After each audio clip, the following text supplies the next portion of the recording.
Alright, welcome back to another episode of Dash's Call. I am your host, Dash Ireland. Let's get into this. Well, before we can get into it, there's always my beginning and opening uh, segment, which is Songs of the Week. I would usually just say it in singular, but I've been hooked on two songs lately, and one of them's a new song, and one of them was actually a hit last year. So the first song of the week is Cheapside Sloggers featuring Slayer's Gary Holt by Volbeat, and it's a good song. Like, I'm surprised it doesn't have more views or more streams because it's pretty damn good. And I think it also has something to do with history because it does talk about the notorious British gang known as the Peaky Blinders. I don't know much about the Peaky Blinders or the Cheapside Sloggers. All I know is that it's a good song. And the other one is Ghost by Bad Flower. Now, I wasn't really going to get into Bad Flower because, for one, they were one of the newer bands that were rising, and their style of most of the songs I've heard from them were just not really my thing, but Ghost was completely different, and it was a good song. I will admit that. So, of course, it makes Song of the Week. Let's get into this. So, today's topic, if you can't tell by the title, is talking about how there's different series on Netflix that either go on for too long that it's unbearable, or they got a good thing going, or maybe it's just in between. I'm mainly doing this in response to the stuff dealing with season 3 of 13 Reasons Why. Now, granted, 13 Reasons Why is pretty good up until season 2. Now, the book is good in of itself. It's standalone, doesn't need any sequels written to it. And it had a solid foundation to it, and there are so many different pieces of symbolism in the title that author Jay Asher used. Now, I like Jay Asher. I actually met him back in November of 2017 whenever he came to Huntington. And like I said, he is pretty cool, and I even have an autographed copy of his book, 13 Reasons Why. But I think he really did make a rookie mistake whenever he decided to put in season 2. Now, season 1, it did kind of get to a lot of people where they showed a lot of brutal scenes. And of course, that did come with controversy as Netflix recently announced that it was removing the suicide scene. But I don't think the suicide scene was something to have been removed. I think it should have been the rape scene because that was something that shouldn't have been shown on screen. That was a bit wrong to me. And I think it really made the rookie mistake of allowing them to make season 2 so they could try and milk money out of Netflix viewers. And the problem with season 2 of 13 Reasons Why was that it didn't have a foundation. It was just trying to tie up loose ends that dug itself a bigger hole. Because it suddenly turned everything we knew and learned from the first season suddenly became nothing in the second season.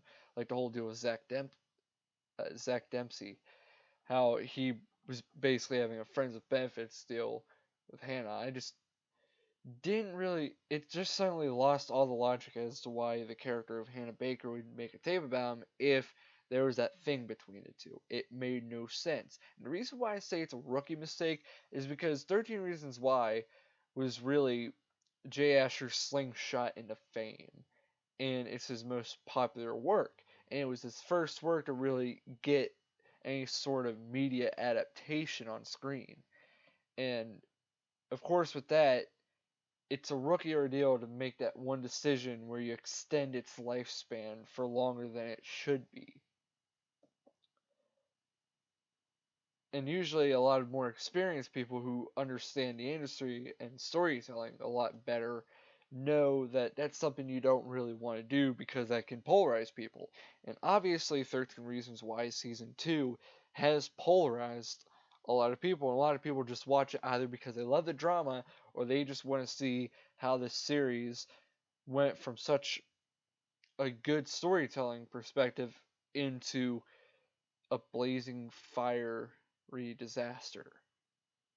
Because season 2 just, I mean, yeah, it did go into real world human elements, but I think that if they were going to go with that, they could have either gone under a different title or something like that, instead of trying to extend on this world. And now season 3 has to deal with its final season. They have to wrap everything up, and how are they going to get themselves out of this hole that they created? I don't know, but I think this is the best example of Netflix dragging out a series for longer than it should be. Season 1 was fine on itself. It should have just ended the way it did on season 1 and have no seasons after that. If they wanted to make something like they've done with season 2 and 3, they should have made it a spin-off sequel. Because season 1 focused on Hannah Baker and Clay what's his face. I can't remember his exact name, but it should have season 1 should have focused on them, mainly Hannah Baker and what happened to her. If they wanted to extend on the world and put in other stories, they should have made it a spin-off. There, that would all be fine and dandy, and just make something a little better than putting it under the same moniker. Because 13 Reasons Why is about 13 different tapes of why a girl decided to commit suicide. After that, there's just nothing to it. It's just going out in this world into the world of harassment and what have you. It's just all over the place. Um, Another example of Netflix extending TV series for too long. We all know Trailer Park Boys, which it was a funny show in its original 7 season run. It was funny when it was originally on TV, as it had all that heart, and it wasn't as popular, but it was hysterical, and there was so much stuff that was done that was uncontrived and whatnot that it was really, really funny. But then Netflix picked them up, and then it went to hell, in my opinion, because um everything just wasn't that great. SwearNet took over, and SwearNet is just people who are the stars of Trailer Park Boys, and their storytelling or everything they did, it just felt too gimmicky anymore. It just feels like a gimmick show now. Because in the first run, it was about different ways to try and make money, and it got ridiculous as time went on. But then in a new Netflix series, it was about making the characters more ridiculous. Well, not that they even made an animated series after John Dunsworth had died. And the show should have just ended after season 7. It should have just stayed dead. But Netflix has had a habit of reviving things that didn't really need reviving.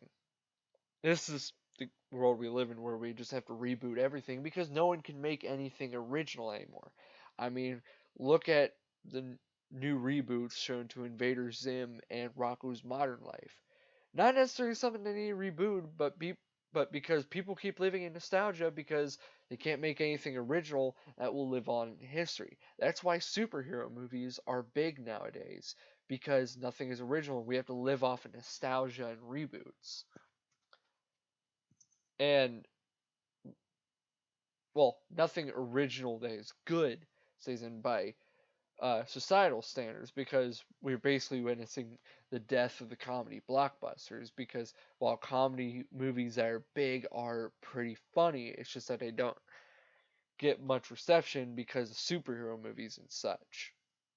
That is pretty much the world we're in. There's Arrested Development, which I think has been going on for too long. Granted, I didn't really like the series, but because people keep raving about it, it turns me off. Like I said before, I am basically an anti bandwagon. A lot of what other people like, I'm pretty much turned off to. And that is the case for Arrested Development. I couldn't get into it. It just felt too forced to be watching it. I was always falling asleep and whatnot. And for it to be like that, where it's just not that great of a quality story, that it's been dragging on for too long, even though there's like what, 5 seasons.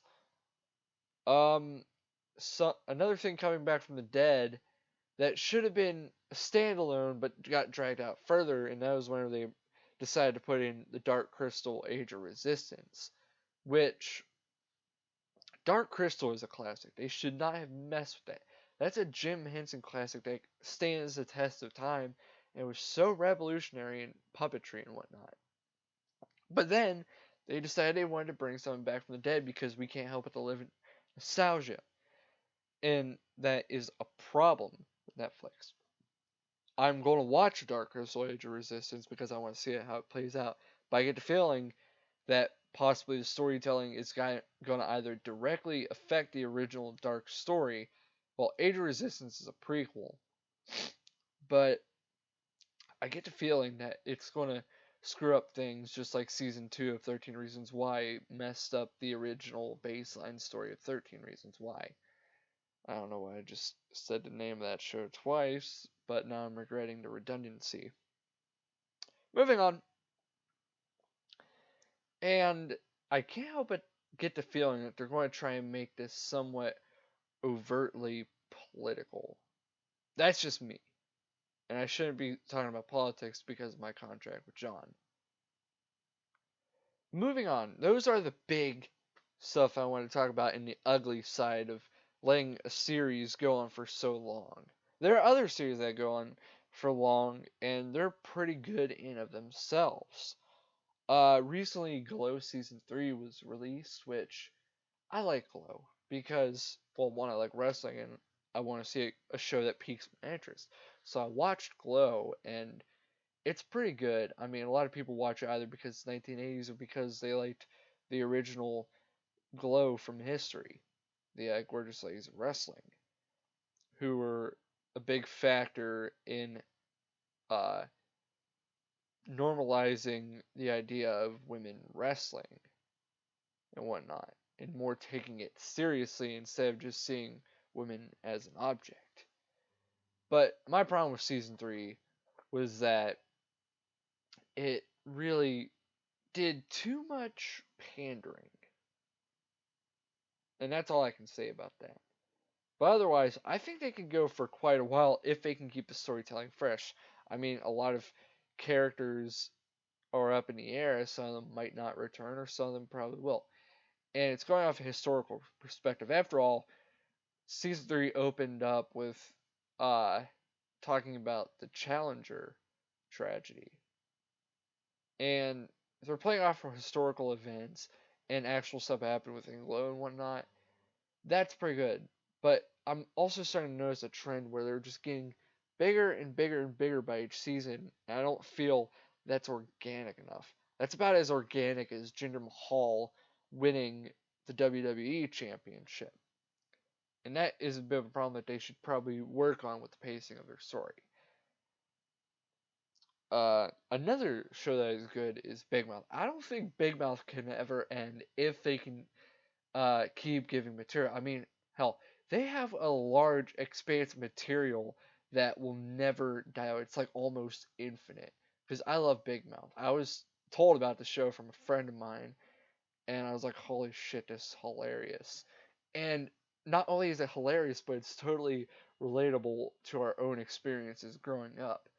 And as long as they keep playing off experiences and the hell that is growing up and whatnot, I don't see it being an end. And considering that the writers they have, like Nick Kroll, Jordan Peele, um, others that I can't name right off, but John Mulaney. If they can keep having those writers on, it's going to be hilarious for years to come.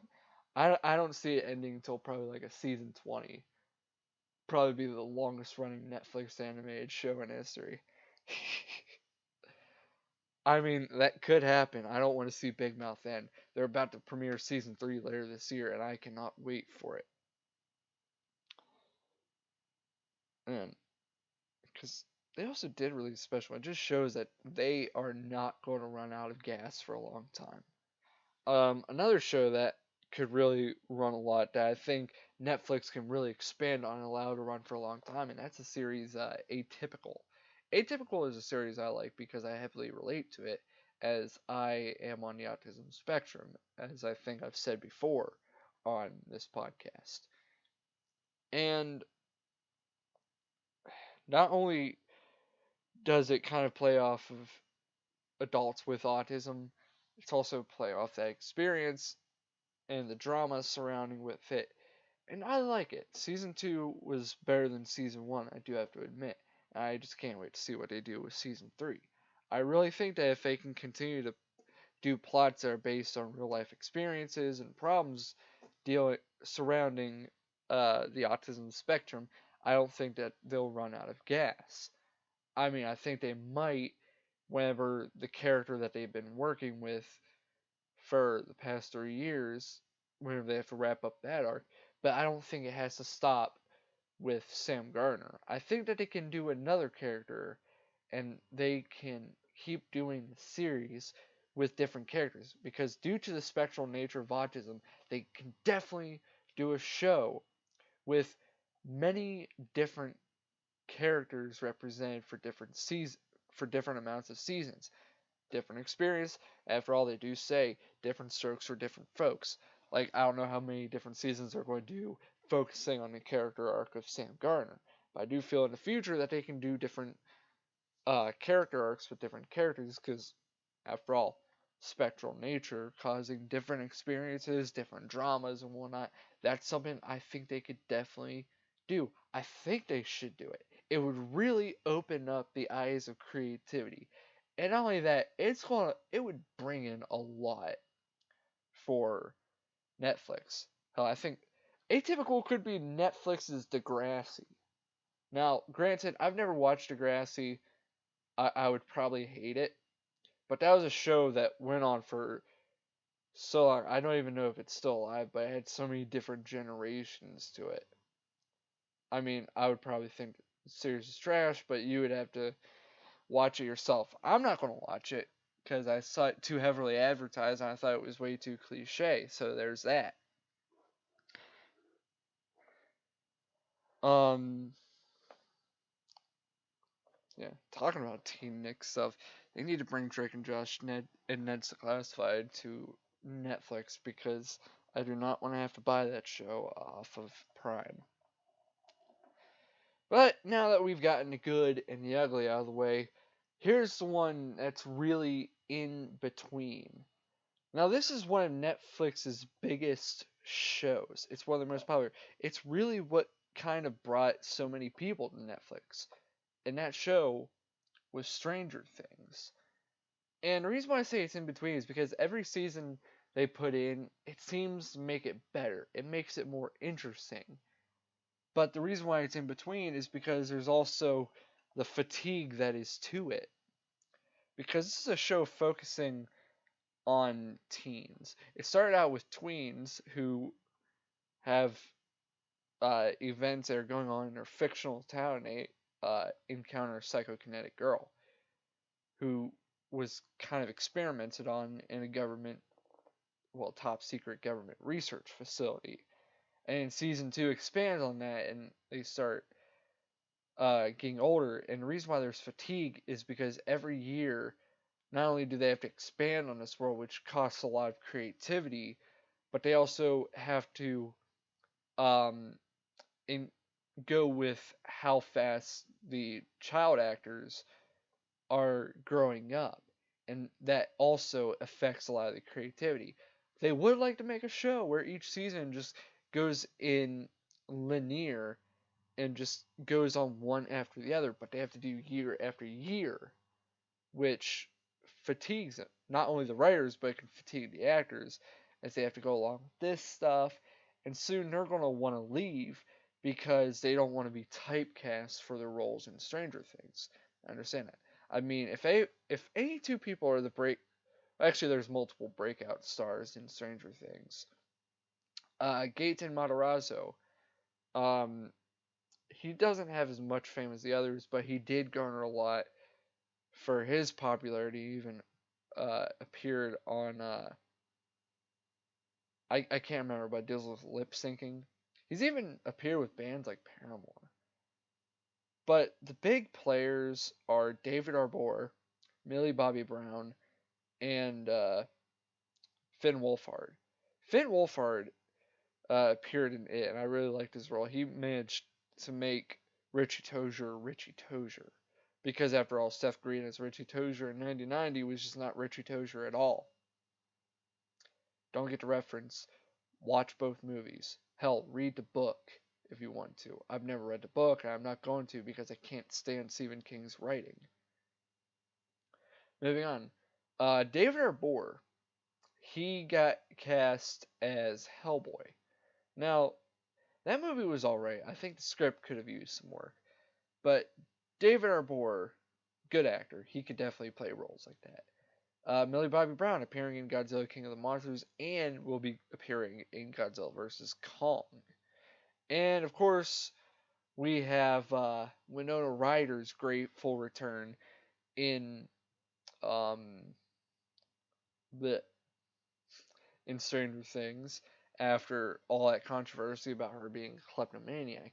But of course, with these stars growing fame, or in Winona's case, return to fame, it's going to cause problems as more popular they get. They're going to have to focus on other projects that they can't focus on Stranger Things.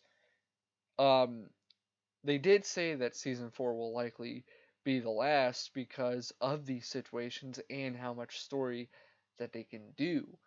And it will probably be the smart thing to do because if they keep trying to do it any further, it's going to cause the story to go turn into a disaster. And there is that high possibility of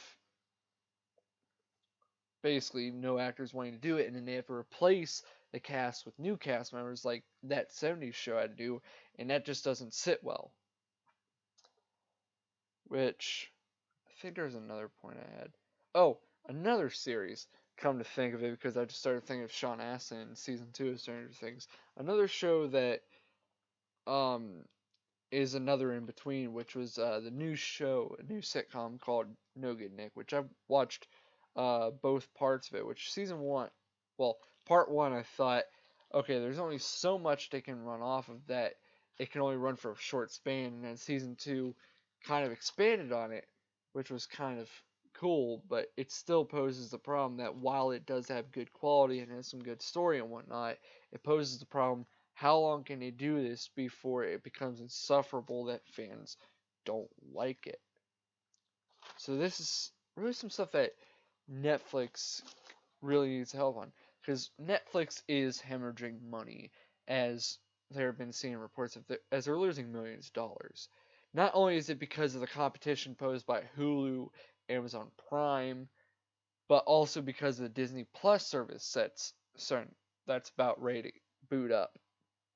Part of the reason is because a lot of people loved the Marvel Netflix series, and that was really the only reasons why they would come to Netflix. And they canceled those because they're getting moved to Disney Plus, and that turned people off. Not only that, but because there's more and more original stuff coming, that they don't have enough room to bring in stuff from the outside. I guess that turns people off too. Not only that, but the whole pandering deal, but I'm not going to get into that. And really, Netflix needs to make better calls on which shows they cancel and which shows they prolong and whatnot. I just think it's because since they've gotten so big over such a short amount of time, it has caused them to make mistakes that could probably turn them into the next blockbuster in a digital sense. Because there's all these other services and they have so much more to offer. I mean, with Prime, they've got some good series like The Boys. I've yet to watch The Boys. I want to see it. And aside from that, you have to pay to watch series. When you could just go to Netflix, and if they add to a series, you wouldn't have to pay to watch them. I don't know much about Hulu. I kind of got distasteful for Hulu after their free episodes were no longer free. Like I said, Disney Plus is going to have a bunch of stuff that people love that Netflix can't offer because of Disney entering their contract with them, because Disney is basically a monopoly. But enough of that. I think I've talked myself out, and I'm pretty sure you're tired of hearing my voice for this episode, watching me reiterate my points. But yeah, I mainly call this the 13 Reasons Why problem. Because I really started to notice these problems with certain series and whatnot after there was a release of season 2 of 13 Reasons Why last year in 2018. I think you get the point. But of course, like always, I have been Dash Ireland for this wonderful podcast known as Dash's Call. If you like the video, give it a like. I don't care. Make sure you subscribe to the channel because we could always do with more subscribers. And we kind of like that we're getting more views by the video, but that's mainly because of our reaction videos. We hope to extend on it by making our own original content that will get highly viewed. If you got any ideas of videos we can do and whatnot, don't be afraid to put comments on our videos. So with that being said, you have been watching this on WhatCulture. We'll see you next time. As well, I have botched this ending, just like I have botched the intro. So I should stop talking now. See you later.